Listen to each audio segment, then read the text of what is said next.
Hello everyone. आज हम लोग बात करेंगे कक्षा 10 के अर्थशास्त्र के अध्याय नंबर 1 विकास के बारे में। विकास क्या है? जब हम विकास की बात करते हैं तो सामान्यतः उसको उसके लक्षणों से पहचानते हैं। तो अगर विकास के प्रमुख लक्षणों के बारे में बात करें तो हम अपने आसपास कुछ लक्षणों को देख सकते हैं। जैसे उनमें से एक है प्रति व्यक्ति उच्च आय दर, यानी कि अगर आसपास किसी क्षेत्र में रहने वाले व्यक्तियों की आय अधिक है, उनके इनकम बहुत ज़्यादा है, तो उस क्षेत्र के विकसित होने की संभावना अधिक रहती है। यदि किसी क्षेत्र में बेहतर स्वास्थ्य सुविधाएं हैं तो वहाँ भी विकास को बेहतर माना जा सकता है। इसके साथ साथ कम शिशु मृत्यु दर भी विकास का एक पैमाना है, जहाँ 1 साल से छोटे बच्चों की मृत्यु कम होती हो, क्योंकि उन्हें बेहतर स्वास्थ्य सुविधाएं उपलब्ध हो जाए और वहाँ बच्चों की मृत्यु कम हो, तो वह भी विकास का एक पैमाना है। बेहतर शिक्षा विकास के लिए या जीवन के लिए एक मूलभूत आवश्यकता शिक्षा है, इसलिए बेहतर शिक्षा की व्यवस्था विकास के लिए बहुत ही अधिक आवश्यक है। उचित रोजगार अवसर किसी क्षेत्र में रहने वाले समस्त नागरिकों को उनके प्रतिभा, उनकी मेहनत के अनुरूप, उनके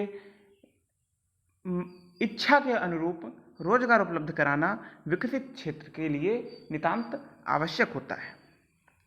उच्च जीवन प्रत्याशा जब किसी क्षेत्र को विकसित माना जाता है तो यह साथ ही साथ वहाँ की औसत आयु में वृद्धि होती है, या वहाँ की औसत आयु को उच्च माना जाता है। आवश्यक वस्तुओं की उपलब्धता विकसित क्षेत्र से सदैव उम्मीद रहती है कि वहाँ आवश्यक वस्तुओं व सेवाओं की उपलब्धता आसानी से कराई जा सके, तभी वह क्षेत्र विकसित में आ सकता है। अतः हम कह सकते हैं, इस प्रकार हम अगर इन सभी घटनाओं को, इन सभी लक्षणों को ध्यान से देखें तो हम कह सकते हैं कि विकास वह सतत प्रक्रिया है जिसमें प्रति व्यक्ति आय में वृद्धि के साथ साथ निर्धनता, असमानता, अशिक्षा तथा रोगों में कमी हो, अर्थात लोगों के आर्थिक स्तर में सुधार हो, जिससे उनका जीवन स्तर बेहतर हो सके। मतलब विकास एक सतत प्रक्रिया है। सतत प्रक्रिया मतलब जिसे लगातार, जिसमें उन्नति की ओर, लगातार आगे की ओर बढ़ा जा सके। विकास का कोई उच्चतम मापदंड नहीं है, वह दिन प्रतिदिन बेहतर, वह समाज का दिन प्रतिदिन बेहतर निर्माण होना ही विकास कहलाता है। ठीक है। विकास विभिन्न व्यक्ति विभिन्न लक्ष्य, मतलब भिन्न भिन्न व्यक्तियों के लिए भिन्न भिन्न लक्ष्य हो सकते हैं विकास के। आइए इसके लिए देखते हैं। जैसे उदाहरण के तौर पर तालिका में दिया हुआ है भूमिहीन ग्रामीण मजदूर, मतलब मजदूर के लिए, एक जिसके पास भूमि नहीं है, उसके लिए विकास क्या हो सकता है? काम करने के लिए अधिक दिन, बेहतर मजदूरी होनी चाहिए उसके लिए, स्थानीय स्कूल में उनके बच्चों के लिए शिक्षा प्रदान करने में सक्षम होने चाहिए। स्थानीय जो स्कूल जो हैं वो उनके बच्चों को शिक्षा प्रदान करने में सक्षम होने चाहिए।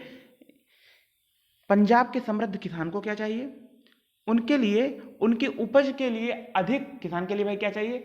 उपज के लिए अधिक समर्थन मूल्य, कि उसकी फसलें महंगी बिके। साथ ही उसको सस्ती मजदूरी चाहिए, सस्ते मजदूर चाहिए। ठीक है, जिससे कि उसकी पारिवारिक आय उच्च हो सके और वह अपनी आवश्यकताओं को पूरा कर सके। इसी तरीके से किसान जो खेती पर निर्भर है, उसे क्या चाहिए? उसके लिए विकास क्या होगा? उसके लिए विकास वह है कि उसके पास सिंचाई के अन्य साधन उपलब्ध हों, साथ ही उसे बेहतरीन यंत्रों द्वारा, सरकार द्वारा मौसम पूर्वानुमान की सटीक जानकारी उपलब्ध कराई जा सके, जिससे वह फसलों का निर्धारण कर सके। ठीक है। भूस्वामी परिवार की एक ग्रामीण महिला, मतलब एक महिला ग्रामीण जिसके पास खेती है, जिसके पास अपनी खुद की खेती है, तो उसे क्या चाहिए? उसे कार्य करने के लिए बेहतर संयंत्र चाहिए, सस्ती दरों पर, सस्ते मजदूर चाहिए, उन्नत किस्म के बीज चाहिए। तो सबके लिए आप देखिए किसान को क्या चाहिए? उच्च समर्थन मूल्य फसलों का, साथ ही निम्न दरों पर मजदूर चाहिए। लेकिन मजदूर को क्या चाहिए? उच्च मजदूरी चाहिए। तो हर व्यक्ति के लिए विकास भिन्न भिन्न हो सकता है। आप बाकी की तालिका को पूरा कर सकते हैं।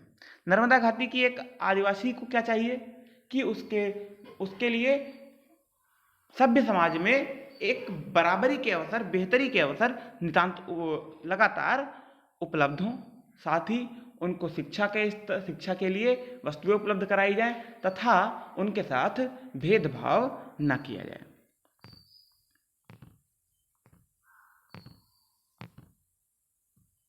ठीक है, यहाँ हम दो बातें स्पष्ट रूप से देख सकते हैं। हर व्यक्ति के लिए विकास के लक्ष्य भिन्न भिन्न हो सकते हैं। यानी कि आपने देखा कि मजदूर के लिए विकास क्या था कि बेहतर मजदूरी। तो बेरोजगार युवक के लिए मजदूरी के लिए विकास क्या था? उसके लिए रोजगार के अवसर उपलब्ध कराना विकास था। आदिवासी नर्मदा घाटी के आदिवासी के लिए विकास क्या था? उसके लिए समानता का व्यवहार तथा मूलभूत आवश्यकताओं की उपलब्धता ही विकास था। तो हर व्यक्ति के साथ साथ विकास के पैमाने बदलते जाते हैं। दूसरा, एक के लिए जो विकास है शायद वह दूसरे के लिए विकास न भी हो, या संभव है कि वह दूसरे के लिए विनाश भी हो। यानी कि एक व्यक्ति के लिए जो विकास है वह हो सकता है दूसरे से संबंधित ही ना हो। जैसे एक आदिवासी के लिए जो विकास है समानता का व्यवहार या उसको मूलभूत आवश्यकताओं की उपलब्धता। लेकिन पंजाब के समृद्ध किसान के लिए क्या था विकास? कि उनको सस्ते मजदूर, उच्च समर्थन मूल्य मिल सके। तो इन दोनों का कोई संबंध नहीं है। तो एक के लिए जो विकास है हो सकता है वह दूसरे के लिए विकास ना भी हो। जो संबंध ही नहीं है तो वह दूसरे के लिए विकास नहीं होगा, या हो सकता है वह दूसरे के लिए विनाश भी हो। उदाहरण के तौर पर देख सकते हैं कि जैसे किसी नदी पर बांध को हमें ऊंचा करना है या कोई नया बांध बनाना है, तो आसपास के क्षेत्र में जल भराव की संभावना रहती है, जिसके कारण कई गांवों को स्थानांतरित किया जाता है। यद्यपि इस वृहद परियोजना में, इस बड़ी सी परियोजना में अधिकांश क्षेत्र का हित छिपा होता है, क्योंकि उससे बिजली उत्पादन, जल आपूर्ति, तरह तरह की व्यवस्थाएं कराई जाती हैं। लेकिन उस क्षेत्र में जहां पर जल भराव होने वाला है, जहां पर लोगों को स्थानांतरित किया गया, उनके लिए वह तो विनाशकारी ही रहता है, क्योंकि उन्हें अपनी सारे मूलों के साथ समूल अलग जाना पड़ता है, स्थानांतरित होना पड़ता है, जिससे उनका जीवन अस्त व्यस्त हो जाता है। इसी प्रकार से हम एक और उदाहरण देख सकते हैं कि अगर किसी दो व्यक्तियों के खेत पास पास हैं, एक व्यक्ति अपने खेत में बगीचा लगाता है, दूसरा व्यक्ति अपने खेत में ईंट का भट्टा लगाता है, तो यद्यपि दोनों के लिए अपने अपने विकास हैं, दोनों के लिए अपनी अपनी चीज़ों में सफल होना, अपने अपने व्यवसाय में सफल होना विकास हो सकता है। लेकिन ईंट के भट्टे के धुएं से बगीचे पर बुरा असर पड़ता है और बगीचा सूख जाता है धीरे धीरे। तो एक का विकास दूसरे के विनाश का कारण भी हो सकता है। अब हम लोग विकास के लिए आय और अन्य लक्षणों पर बात करेंगे। तो कहता है कि हमेशा अधिक आय ही महत्वपूर्ण नहीं होती। कई बार आय स्रोतों का चुनाव कई अन्य कारकों पर भी निर्भर करता है। यानी कि हमेशा आप अधिक पैसे के लिए ही नहीं जाते। कई बार होता है कि हमें एक नौकरी से ज़्यादा दूसरी नौकरी में पैसे मिल रहे हैं तो हम दूसरी नौकरी में चले जाते हैं। लेकिन हर बार ऐसा नहीं होता, क्योंकि अन्य परिस्थितियां भी डिसाइड करती हैं कि आप के लिए जो अधिक आय मिल रही है उसमें आप जाएंगे या नहीं। वो परिस्थितियां कौन कौन सी हो सकती हैं देख लेते हैं। आसपास के लोगों का व्यवहार एवं उनकी संस्कृति। यदि आपको अपने घर में 10,000 रुपये की सैलरी पर या 20,000 रुपये की सैलरी 20,000 की सैलरी पर एक नौकरी कर रहे हैं आप, तो आप शायद 25,000 की सैलरी पर मेघालय या तमिलनाडु जाना नहीं पसंद करेंगे, क्योंकि वहाँ की संस्कृति अलग है। आपको लगेगा यार वहाँ कैसे रहेंगे, कैसे सब एडजस्ट करेंगे। तो आप के लिए यह कारक महत्वपूर्ण हो जाता है कि वहाँ के लोगों की संस्कृति या उनका व्यवहार कैसा है। सुरक्षा, एक बहुत बड़ा कारक होता है, क्योंकि आप वह नौकरी करना नहीं चाहेंगे जिसमें आपकी जान की सुरक्षा की जिम्मेदारी गारंटी नहीं होती, जिसमें आपके पैसों की सुरक्षा की, आपकी संपत्ति की सुरक्षा की गारंटी नहीं होती। आप ऐसी नौकरी नहीं करना चाहेंगे। स्वतंत्रता, कोई भी भारतीय अमेरिका जैसे देश में जाना पसंद करेगा, न कि चाइना जैसे देश में, जहां पर व्यक्तिगत स्वतंत्रता को बहुत ज़्यादा ही प्रतिबंधित कर रखा गया है। आप स्वतंत्र होकर रहना चाहते हैं, आप अपने नियमों पर जीना चाहते हैं, तो हर एक व्यक्ति अपने नियमों पर जीना चाहता है। इसलिए नौकरी, इसलिए आय के स्रोत इस पर भी निर्भर करते हैं कि आसपास उस नौकरी में या उस जगह पर आपको स्वतंत्रता कैसी मिल रही है। जलवायु, कोई भी ऐसी जगह पर नहीं जाना चाहेगा जहां पर उस जाते ही वो बीमार हो जाए, क्योंकि अगर आप वहां पर जाते ही पहुंचते ही बीमार हो जाएंगे तो आप धनोपार्जन कैसे करेंगे। तो इसलिए होता है कि जलवायु भी एक महत्वपूर्ण कारक हो जाता है। नियमित रोजगार की उपलब्धता, कई बार लोग क्या करते हैं कि जैसे दिहाड़ी मजदूर जो होते हैं, तो उनको अगर डेली काम नहीं मिल रहा है तो वो कम दर पर भी ऐसी जगह काम करने चले जाते हैं जहां पर उनको नियमित रोजगार उपलब्ध हो। ठीक है, तो हम लोग देखते हैं हमेशा कि कौन से कारणों को, विभिन्न कारणों को एक दूसरे से कंपेयर करके देखते हैं, फिर डिसाइड करते हैं कि कौन सा मार्ग श्रेष्ठ है धनोपार्जन के लिए, कौन सा नहीं।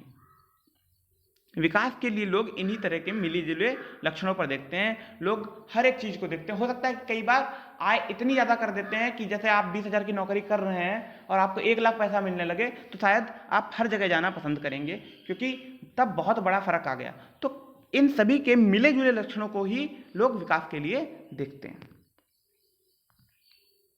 राष्ट्रीय विकास की बात करें तो आप ये टेबल देखिए, आप ये एक डायग्राम देखिए, तो उसमें लिखा हुआ पहला क्वेश्चन देखिए कि दाहिनी ओर दिए गए चित्र में इस प्रकार के क्षेत्र के विकासात्मक लक्ष्य क्या होने चाहिए। आप देखिए चित्र में कुछ बड़ी बड़ी बिल्डिंग्स हैं, नीचे क्या है, झोपड़ी, एकदम घनी घनी झोपड़ी बसी हुई है। तो इस क्षेत्र के विकास के लिए लक्षण क्या होने चाहिए कि सबसे पहला क्या है कि जो गरीब हैं उनको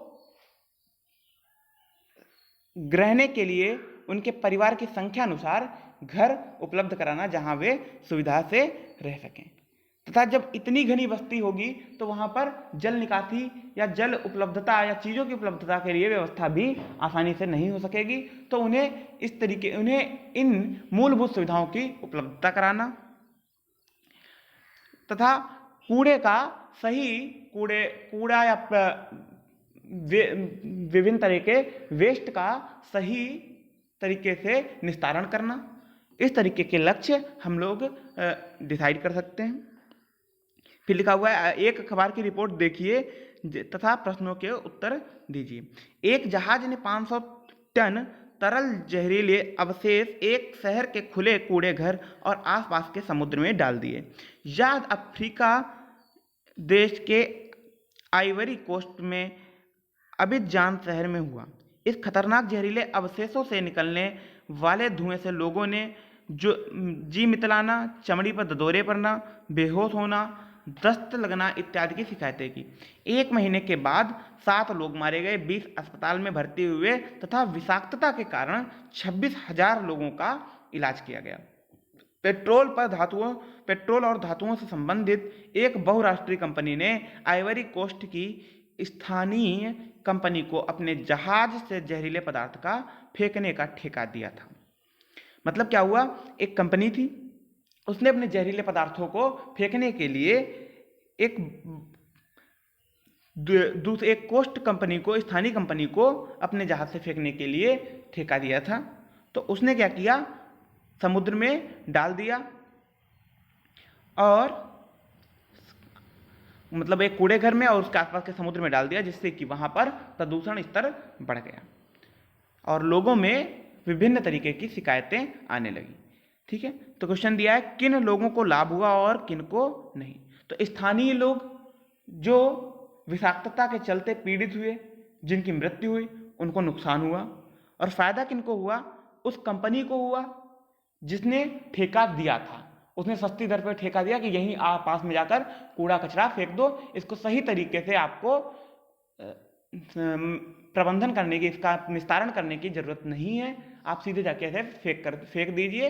तो इससे क्या हुआ, लागत कमाई इनकी और बड़ी उस कंपनी को फायदा हुआ जिसने ठेका दिया, तथा उस कंपनी को भी फायदा हुआ जिसने ठेका लिया, क्योंकि उन्होंने भी जाकर पास के समुद्र में फेंक दिया, कहीं दूर जाके शहर से बाहर जाकर फेंकना था या उसे सही तरीके से मैनेजमेंट करना, उसका निस्तारण करना था, जिससे कि प्रदूषण स्तर ना बढ़ता। इस देश के विकास के लिए क्या लक्ष्य होने चाहिए? तो पहली बात तो क्या लक्ष्य होने चाहिए, विभिन्न तरीके के कचरों के निस्तारण के लिए सही तरीके का मैनेजमेंट मतलब प्रबंधन होना चाहिए, जिससे कि कचरा, हर तरीके का कचरा अलग अलग नष्ट किया जा सके और प्रदूषण कम से कम हो सके, तथा बेहतर स्वास्थ्य सुविधाएं उपलब्ध कराई जा सकें, बेहतर स्वास्थ्य सुविधाएं उपलब्ध कराई जा सकें। तीसरा, बड़ी बड़ी कंपनियों पर नियंत्रण होना, सरकार का नियंत्रण होना चाहिए, जिससे कि वह गैर जिम्मेदाराना हरकत ना कर सकें। आपके गांव या शहर या स्थानीय इलाके में विकास के क्या लक्ष्य होने चाहिए, ये आप लोग अपने आसपास के चीज़ों को देख के डिसाइड कीजिए कि आपके आसपास क्या चीज़ें होंगी तब आपका क्षेत्र विकसित होगा, या आपके आसपास की क्या आवश्यकताएं हैं विकास को पाने के लिए। विभिन्न देशों व राज्यों की तुलना, जब हम कोई देश, किन्हीं दो देशों या किन्हीं दो राज्यों की बात करते हैं कि कौन सा राज्य बेहतर है, कौन सा राज्य विकसित है, कौन सा राज्य अविकसित है, या कौन सा राज्य विकासशील है, या इसे ऐसे देशों में बात करें कौन सा देश विकसित है, कौन सा देश विकासशील है, या कौन सा देश अविकसित है, तो उनकी तुलना के लिए पहले हम एक उदाहरण देख लेते हैं। किसी विद्यालय के 5 विद्यार्थियों के स्तर को विभिन्न क्षेत्रों में तुलनात्मक रूप से दर्शाया गया है। तो ध्यान से देखिए, आ विद्यार्थी है वह पढ़ाई में तीसरे पर है, गायन में तीसरे पर है, नृत्य में पहले स्थान पर है, अभिनय में चौथे स्थान पर है, फुटबॉल में दूसरे स्थान पर, क्रिकेट में 5वें स्थान पर है। तो इसका कुल स्कोर 18, और स्कोर हम लोग इनको जोड़कर लिख रहे हैं, और स्कोर से मतलब है जिसका जितना कम स्कोर होगा उतने ही अच्छा स्थान प्राप्त किया होगा। तो इसलिए जितना कम स्कोर होगा विद्यार्थी के उतना अच्छे होने की संभावना रहेगी भाई, क्योंकि अगर कोई विद्यार्थी पांचवा स्थान प्राप्त करेगा तो उसका स्कोर ज़्यादा होगा, उसका योग ज़्यादा होगा, तो वह विद्यार्थी सबसे खराब श्रेणी में आएगा। तो यहाँ पर देखिएगा जिसका योग कम आएगा वह विद्यार्थी, उसके अच्छे होने की संभावना ज़्यादा रहेगी। अब योग देखिए आप, बा वाले का योग 14 है और सा वाले का योग 16 है। एक बार इनको देख लेते हैं। बा जो है वो पढ़ाई में 5वें स्थान पर है, गायन में पहले स्थान पर है, नृत्य में तीसरे स्थान पर है, अभिनय में दूसरे स्थान पर है, फुटबॉल में पहले पर है, क्रिकेट में दूसरे पर है। इसी तरीके से सा अध्ययन में पहले, गायन में दूसरे, नृत्य में चौथे, अभिनय में 5वें और फुटबॉल में तीसरे तथा क्रिकेट में पहले पर है। ये दोनों विद्यार्थी 2 विषयों में पहले स्थान पर हैं, तथा जबकि बा जो है वो दूसरे स्थान पर 2 बार आया है, सा जो है दूसरे स्थान पर केवल 1 बार ही आया है। तो आप बोल सकते हैं कि बा विद्यार्थी बेहतर है। कुछ लोग बोलेंगे कि बा विद्यार्थी बेहतर है क्योंकि वह दोनों बा और सा दोनों जो हैं दोनों जगह दो जगह पहले पर आए, जबकि बा जो है वो 2 बार दूसरे पर आया और सा केवल 1 बार दूसरे पर आया, और बा का स्कोर भी कम है, 14 है, सा का जो है 16 है। तो इसलिए बा विद्यार्थी बेहतर है। लेकिन कुछ लोग बोल सकते हैं कि विद्यार्थी का प्रमुख कार्य जो है वह क्या है, पढ़ाई। विद्यार्थी का प्रमुख कार्य क्या है, पढ़ाई। बा जो है पढ़ाई में जो है वो सबसे पीछे आया है, जबकि सा जो है पढ़ाई में सबसे अच्छा आया है, ये पहले स्थान पर।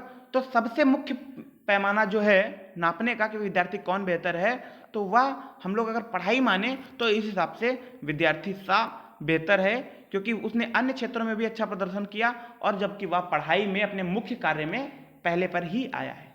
तो अगर पढ़ाई को सबसे ज़्यादा महत्व देंगे तो विद्यार्थी सा बेहतर है, और अगर सभी क्षेत्रों को बराबर महत्व देते हैं, यह मानते हुए कि सर्वांगीण विकास जरूरी है विद्यार्थी का, तो विद्यार्थी बा जो है वह बेहतर।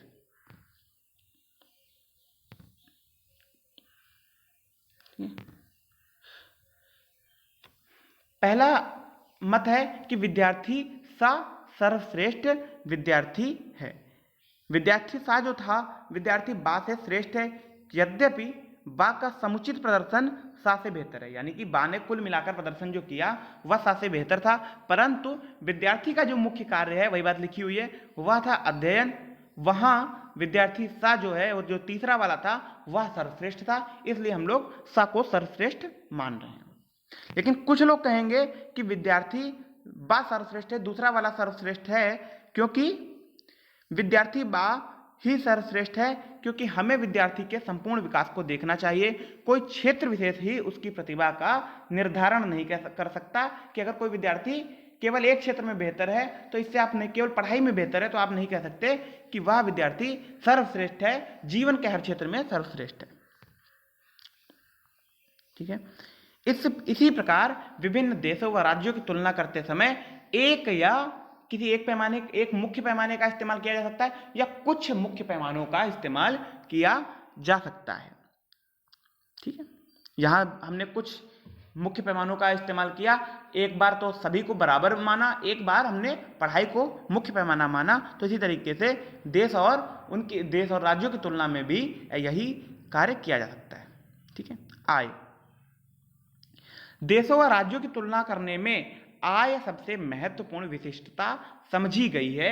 अधिक आय वाले देशों को, राज्यों को आर्थिक अधिक विकसित समझा जाता है। अर्थशास्त्र में क्या है? पैसा। अर्थशास्त्र में क्या है? अर्थ माने पैसा, धन को ही महत्वपूर्ण, आय को ही महत्वपूर्ण माना गया है, क्योंकि यह माना जाता है कि अगर किसी व्यक्ति की आय बहुत ही अधिक है तो वह जो सेवा चाहे, जो चीज चाहे वह खरीद सकता है, अपनी इच्छित वस्तुओं को खरीद सकता है। इसलिए देशों व राज्यों की तुलना करने में आय को सबसे महत्वपूर्ण विशिष्टता माना गया है। अधिक आय वाले देश व राज्यों को अधिक विकसित समझा जाता है। ठीक है।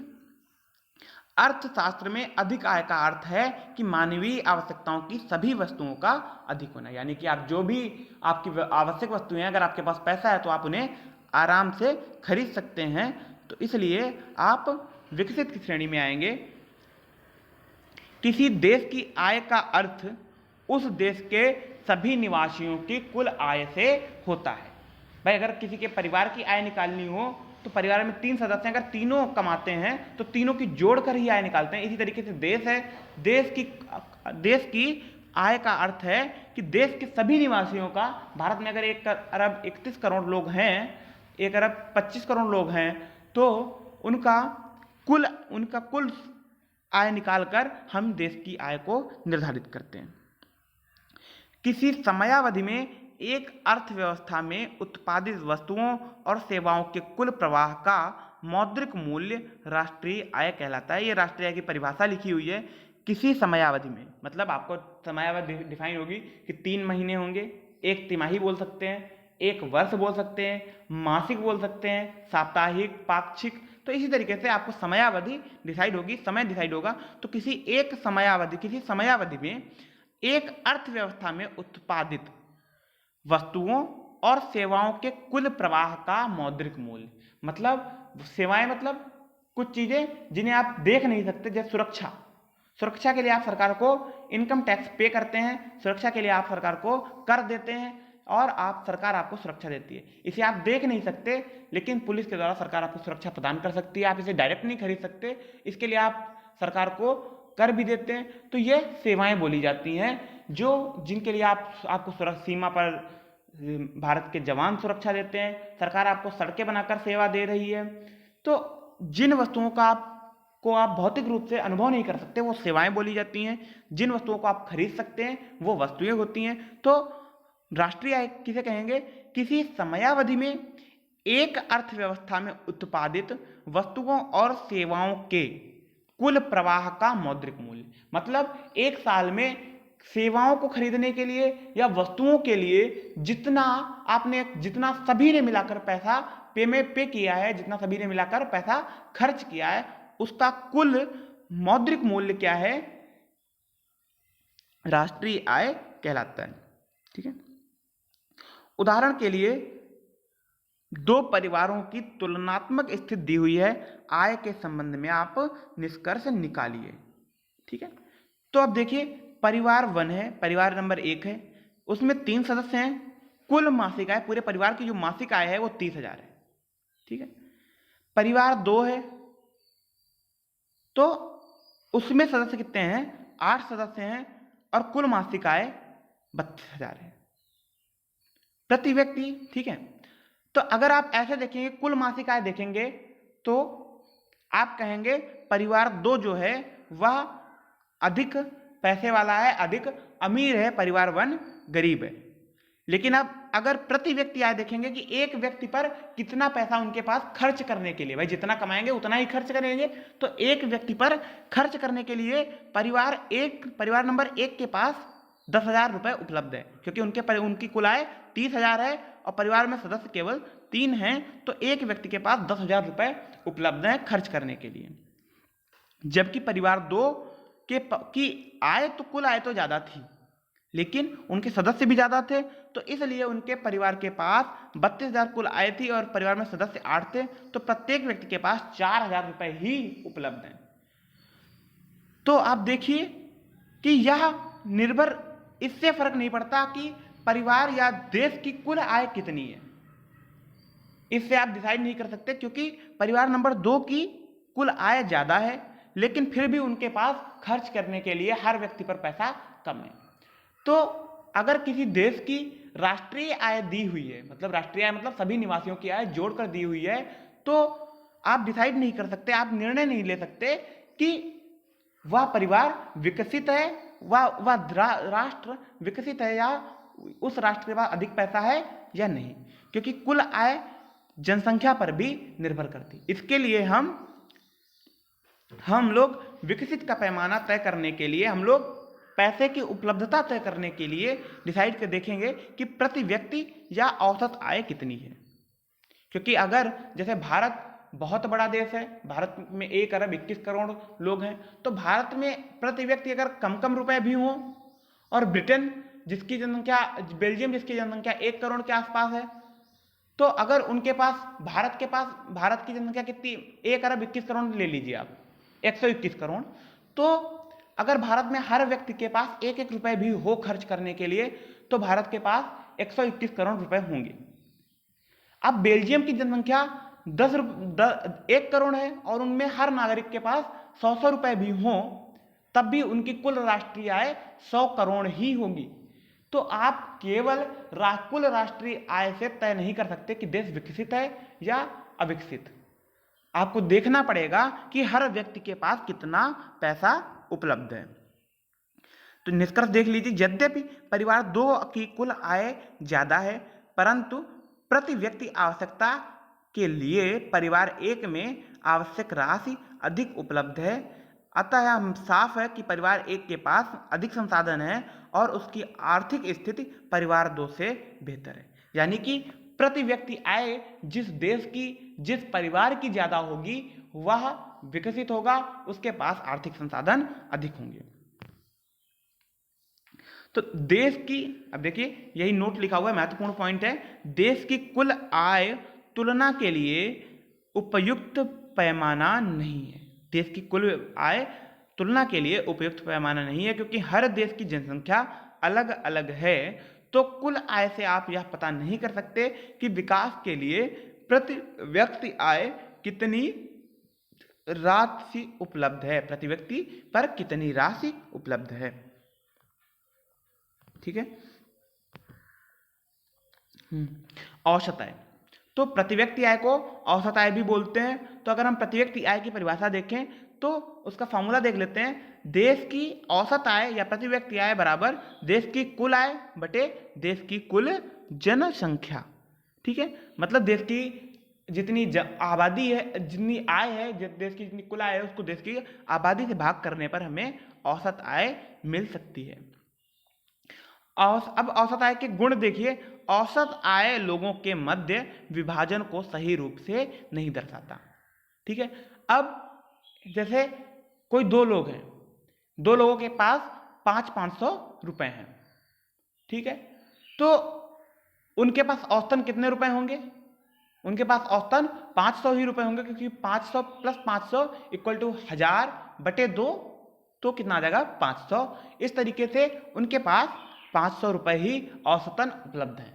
अब अगर किसी व्यक्ति, एक के व्यक्ति के पास 900 रुपए हैं और दूसरे व्यक्ति के पास 100 रुपए हैं, तो उनके पास औसतन, उनके पास भी 500 रुपए होंगे, क्योंकि 900 प्लस 100 बराबर 1000 बटे 2, दो लोग थे तो बटे 2 तो बराबर 500, तो मतलब दोनों व्यक्तियों के पास औसतन 500 रुपए उपलब्ध हैं। यह अब औसत आय आपको नहीं बताएगा कि किस व्यक्ति के पास कितने रुपए उपलब्ध हैं, किसी के पास ज्यादा है, किसके पास कम है, तो यह आपको नहीं बताएगा, ठीक है।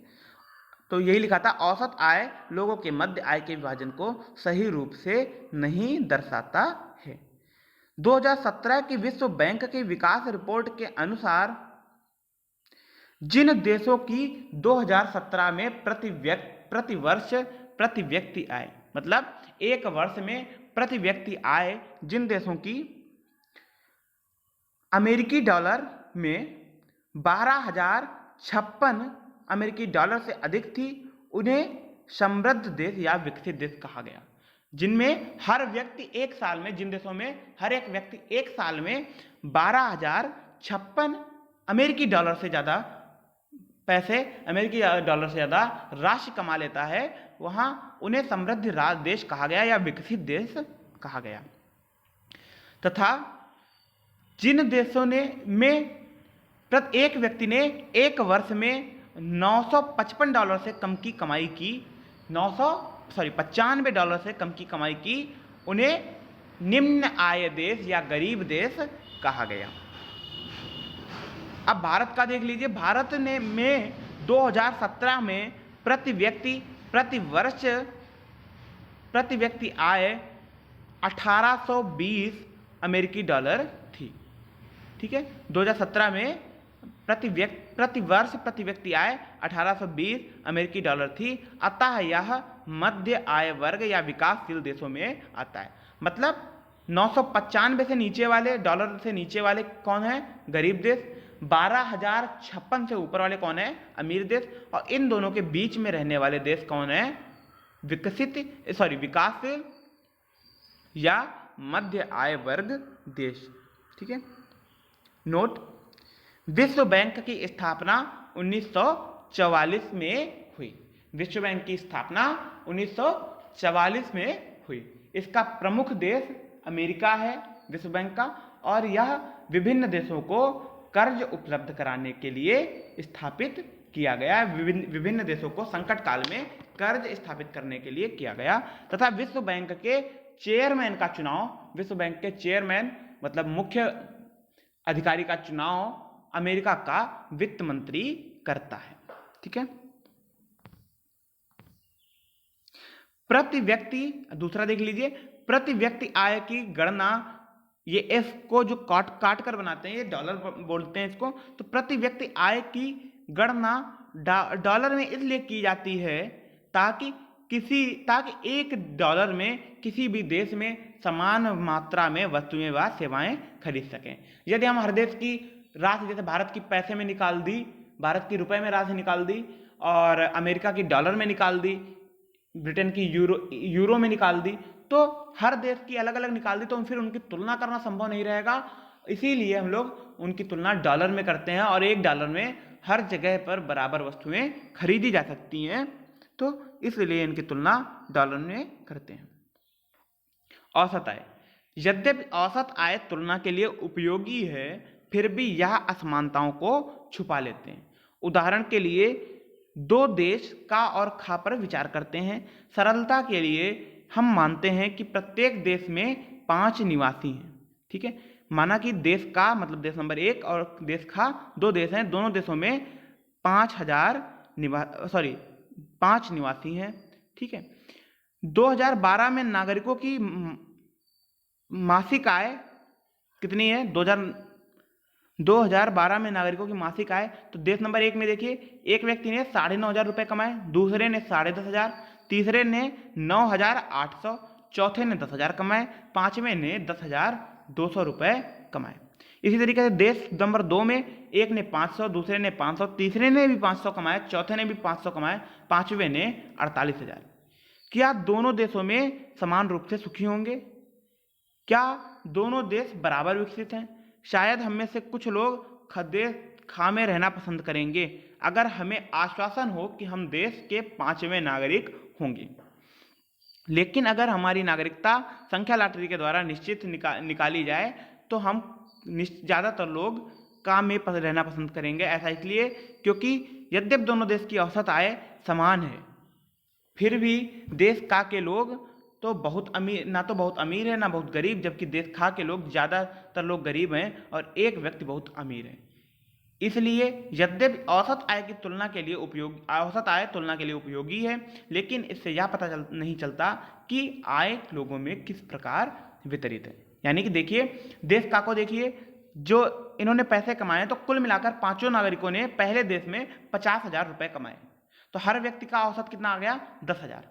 और हर व्यक्ति को आप देखिए, पहले ने भी लगभग 10,000 कमाए, 9,500 कमाए, दूसरे ने 10,500 कमाए, तीसरे ने 9,800 कमाए, चौथे ने 10,000 कमाए, पांचवें ने 10,200 कमाए। मतलब हर व्यक्ति ने लगभग 10,000 रुपये कमाए। कोई भी व्यक्ति ज़्यादा अमीर ज़्यादा गरीब नहीं है, सभी के पास एक जैसी वस्तुएं उपलब्ध हैं। तो यहाँ पर जो लोग हैं वो समान रूप से सुखी होंगे, लगभग समान रूप से सुखी होंगे। अगर नीचे वाले देश में देखिए, एक व्यक्ति ने 500 कमाए, 4 व्यक्तियों ने 500 कमाए, एक ने 48,000। यानी कि एक व्यक्ति तो बहुत ज़्यादा अमीर है, बहुत अमीर है, दूसरा व्यक्ति, बाकी सारे व्यक्ति बहुत ज़्यादा गरीब हैं, उनके पास अपनी आवश्यकताओं को पूरा करने के लिए भी पैसे नहीं हैं। तो अब पूछ रहा है कि आप किस देश में रहना चाहेंगे? तो कह रहा है कि अगर आप देश नंबर 2 में रहेंगे, आप देश नंबर 2 में रहेंगे, अगर आपको बोला जाए कि आप वो 5वें नागरिक हैं।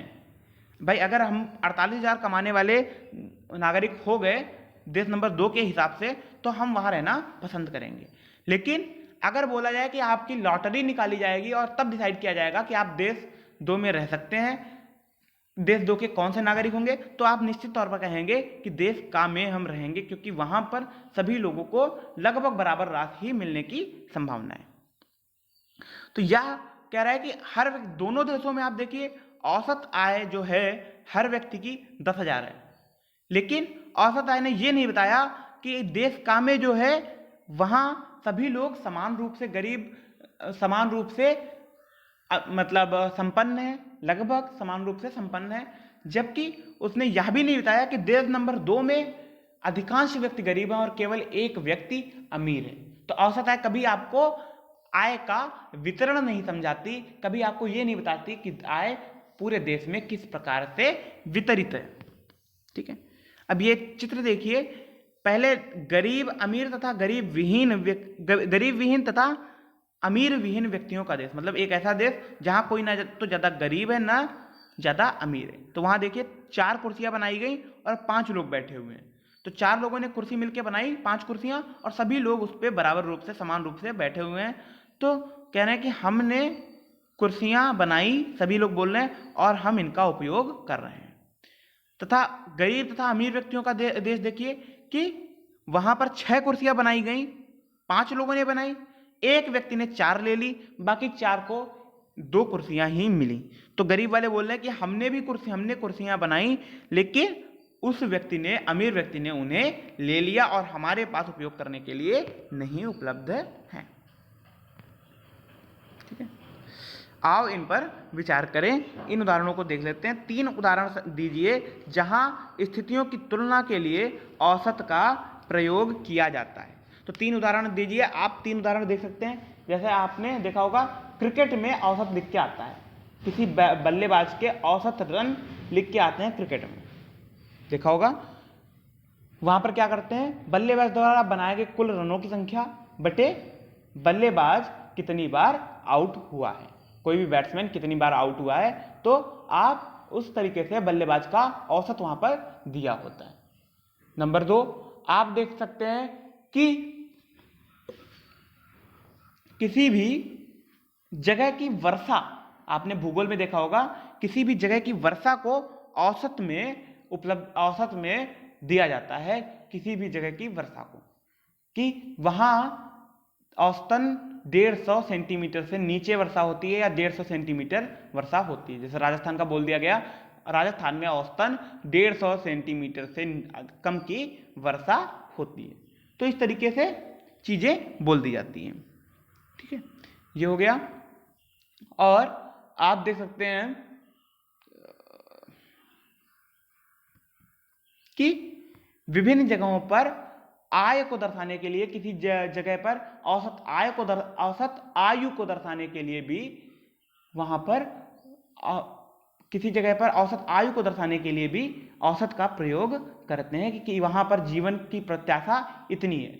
तो मतलब सभी व्यक्ति कितने कितने साल जी रहे हैं, सभी व्यक्तियों का जीवन काल कितना है बटे कितने व्यक्ति थे। ठीक है, तो इस तरीके से औसत उपलब्ध कराए जाते हैं। इसके अलावा लिंगानुपात में भी हम लोग औसत का प्रयोग करते हैं। ठीक है, आप क्या सोचते हैं कि औसत आय विकास को समझने के लिए एक महत्वपूर्ण मापदंड है? व्याख्या कीजिए। आप क्या सोचते हैं कि औसत आय विकास को समझने के लिए एक महत्वपूर्ण मापदंड है? औसत आय से क्या है कि आपको औसत आय से उस जगह की, क्योंकि कुल आय जो है किसी भी देश की, किसी भी समाज की, किसी भी गांव की या किसी भी परिवार की कुल आय आपको कभी नहीं बताती कि वहां पर प्रति व्यक्ति विकास के लिए खर्च करने के लिए कितनी राशि उपलब्ध है। जबकि औसत आय आपको इन बातों के बारे में जानकारी देती है कि वहां पर प्रति व्यक्ति कितनी राशि उपलब्ध है। तो इस तरीके से औसत आय जो है वह कुल आय की अपेक्षा तुलना करने में ज्यादा बेहतर परिणाम देती है। इसलिए हम लोग औसत आय को ही एक महत्वपूर्ण मापदंड मानते हैं। आय, इसके साथ ही आय जो है वह भी एक महत्वपूर्ण मापदंड है, क्योंकि आय से हम लोग अधिकतर सेवाओं और वस्तुओं को खरीद सकते हैं। ठीक है, प्रति व्यक्ति आय के माप के अतिरिक्त आय के कौन से अन्य लक्षण हैं जो 2 या 2 से अधिक देशों की तुलना के लिए महत्व रखते हैं? प्रति व्यक्ति आय के माप के अतिरिक्त आय के कौन से लक्षण हैं जो 2 या अधिक देशों की तुलना के लिए महत्व रखते हैं? तो आप देखेंगे लक्षणों की बात हमने की थी कि वहां उपलब्ध स्वास्थ्य सुविधाएं कैसी हैं, साक्षरता दर कैसी है, ठीक है, सेवाएं वस्तुएं एवं सेवाओं की उपलब्धता कैसी है। तो इन सभी चीजों को आप देखकर, लिखकर, सोचकर लिख सकते हैं कि कौन कौन सी अन्य चीजें हैं जो महत्वपूर्ण भूमिका निभा सकती हैं। मान लीजिए कि रिकॉर्ड ये दिखाते हैं, क्वेश्चन नंबर 4, मान लीजिए कि रिकॉर्ड ये दिखाते हैं किसी देश की आय समय के साथ बढ़ती जा रही है। क्या इससे हम इस निष्कर्ष पर पहुंच सकते हैं कि अर्थव्यवस्था के सभी भाग बेहतर हैं? ठीक है, कि क्या हम इस व्यवस्था से इस निष्कर्ष से पहुंच सकते हैं कि अर्थव्यवस्था के सभी भाग बेहतर हो गए हैं? अपना उत्तर उदाहरण सहित दीजिए। तो देखिए, अगर आपके पास अगर किसी जगह की आय समय के साथ बढ़ती जा रही है तो निश्चित है वहां पर लोगों के पास खर्च करने के लिए, अपनी जरूरतों पर खर्च करने के लिए अधिक राशि उपलब्ध होगी। वहां पर लोगों के पास अधिक राशि उपलब्ध होगी, लोगों को जिस चीज की जरूरत होगी वह उन्हें खरीदने में आसानी से सक्षम होंगे। लेकिन कुछ ऐसी वस्तुएं हैं, सुरक्षा, ठीक है, सामाजिक भेदभाव, जिन पर अकेले काबू नहीं किया जा सकता। महामारी से लड़ते वक्त रोकथाम, जैसा भी कोरोना के चलते हुए, तो इससे रोकथाम के लिए अकेले व्यक्ति के बस की बात नहीं है। इसमें पूरे देश को, पूरे समाज को संगठित रूप से कार्य करना होता है। तो वहां पर देश की सभी भागों में अर्थव्यवस्था भाग बेहतर हो गए, तो इस बारे में निश्चित तौर पर नहीं कहा जा सकता, क्योंकि इस पर व्यक्तिगत तौर पर निर्णय नहीं लिया जाता, इसमें पूरे समाज की भूमिका होती है। तो केवल आय जो है वह सभी भागों को में बेहतरी के परिणाम के बारे में नहीं बता सकती। हाँ, वह अधिकांश चीजों के बारे में, वह आवश्यक चीजों की उपलब्धता के बारे में जरूर बता सकती है कि हम आवश्यकता की चीजों को आसानी से खरीद सकते हैं। ठीक है, विश्व विकास रिपोर्ट के 2012 के अनुसार निम्न आय वाले देशों को की प्रति व्यक्ति आय ज्ञात कीजिए। वो पीछे बताया गया था। एक अनुच्छेद लिखिए कि भारत को विकसित देश बनने के लिए क्या करना चाहिए, या प्राप्त करना चाहिए। भारत को विकसित देश बनने के लिए क्या करना चाहिए? तो सबसे पहले इसको लिखते वक्त सबसे पहले देश की समस्याएं लिखिए कि देश की समस्याएं क्या हैं विकसित देश से, या देश अभी विकसित देश से कहां कहां पीछे। तो सामाजिक भावना, सामाजिक, तो आप उसमें लिख सकते हैं कि प्रति व्यक्ति आय में देश की तुलना कर सकते हैं विकसित देशों से कितना पीछे है। उसके अलावा आप लिंगानुपात, जन्म दर, मृत्यु दर, साक्षरता, ठीक है, स्वास्थ्य सेवाओं की उपलब्धता, अन्य सेवाओं तथा वस्तुओं की उपलब्धता, सुरक्षा के मापदंड तथा सामाजिक भेदभाव के, सामाजिक भावनाओं, धार्मिक सहिष्णुता, इन सभी के मापदंडों पर देश को क्या करना चाहिए, देश की स्थिति क्या है, इनके बारे में आप विस्तार से लिखेंगे, तभी आप एक अच्छा अनुच्छेद लिख सकते हैं। ठीक है, अब हम कुछ प्रमुख शब्द देख लेते हैं। किसी वर्ष में पैदा हुए प्रति 1000 जीवित बच्चों में से एक की शिशु मृत्यु दर क्या है? किसी वर्ष में पैदा हुए प्रति 1000 जीवित बच्चों में से 1 वर्ष की आयु से पहले मर जाने वाले बच्चों की संख्या। यानी कि किसी देश में जब 1000 बच्चे, कोई भी 1000 बच्चे रैंडम उठा लीजिए, उनमें से जब जितने बच्चे 1 वर्ष की आयु से पहले मर जाते हैं, वह संख्या क्या कहलाती है? शिशु मृत्यु दर। मतलब 1000 बच्चों में से 1 वर्ष की आयु से पहले कितने बच्चे मर गए, वह क्या है? शिशु मृत्यु दर। साक्षरता दर, 7 वर्ष या उससे अधिक आयु के लोगों में साक्षर जनसंख्या का अनुपात। मतलब 7 वर्ष से कम वाले हम लोग नहीं गिनेंगे, तो 7 वर्ष से ऊपर जितने लोग हैं, 7 वर्ष से ऊपर जितनी कुल जनसंख्या है, तो उससे में से साक्षर लोग कितने हैं, वह क्या होगा? आपका साक्षरता दर। मतलब साक्षर लोगों का 7 वर्ष से अधिक आयु के साक्षर लोगों की संख्या बटे 7 वर्ष से अधिक आयु की कुल जनसंख्या। ठीक है, ऊपर क्या होगा? 7 वर्ष से अधिक आयु के साक्षर लोगों की संख्या बटे 7 वर्ष से अधिक आयु की कुल जनसंख्या आपकी क्या होगी? साक्षर जनसंख्या। साक्षर से मतलब क्या होता है? जब कोई भी व्यक्ति किसी एक भाषा को लिखने या पढ़ने में, कम से कम किसी एक भाषा को लिखने या पढ़ने में, मतलब जरूरी नहीं है कि वो लिख भी सके और पढ़ भी सके, लिखने या पढ़ने में सक्षम हो जाए तो उसे साक्षर कहते हैं। और जब हम साक्षरता दर निकालते हैं तो हम केवल उसमें 7 वर्ष के या उससे ज्यादा के लोगों को ही गिनती में गिनते हैं।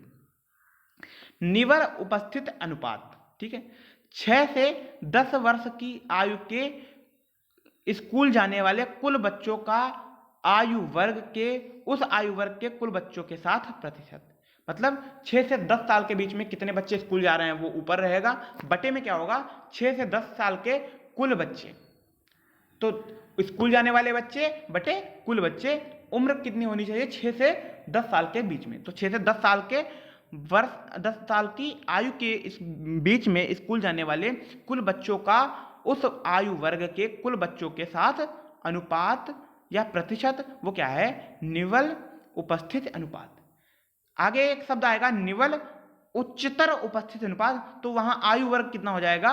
10 से 14 नहीं, 14 से 15। तो निवल उच्चतर उपस्थित अनुपात में क्या हो जाएगा? वहां केवल आयु वर्ग चेंज हो जाएगा और परिभाषा हो जाएगी 14 से 15 की आयु के स्कूल जाने वाले कुल बच्चों का उस आयु वर्ग के कुल बच्चों के साथ प्रतिशत। ठीक है,